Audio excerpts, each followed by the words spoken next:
Kumusta mga kaibigan, maligayang pagdating sa aking channel. Ang Tuba Buyek Usten at Engine Accurek ay patuloy na nanginginig muli ang agenda. Sina Engine Accurek at Tuba Buyek Usten Chaos ay tumagal ng maraming buwan matapos ang debate at mga akusasyon sa kauna-unahang pagkakataon sa bakasyon ng pamilya ay nagbabakasyon. Hindi lamang ang kambal ni Tagba ay ang Maya at ang lupa, kundi pati na rin ang mga sanggol ng Tagba at Engine, isang mahusay na misteryo. Kaya ano ang pagkatapos ng holiday na ito? Nakamit ba ang kapayapaan o lahat ay para lamang sa mga bata?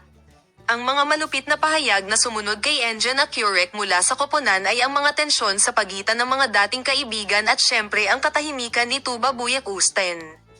Ang lahat ay naging isa sa mga pinaka-pinag-uusapan tungkol sa mga kaganapan sa kamakailang mundo ng magazine. Gayunpaman, ang balita sa holiday pagkatapos ng mga talakayan na ito ay nalito ang kanilang isip. Dahil sinabi na si Engine ay nasaktan ni Tagba at iniwan siyang mag-isa. Inaangkin na inilagay ni Tagba ang isang malinaw na distansya sa pagitan ni Engine. Ngunit ngayon ay nagbabakasyon kasama ang kanilang dalawang anak. Bukod dito, ang pinakamalaking sorpresa ay ang kanilang mga sanggol ay kasama nila.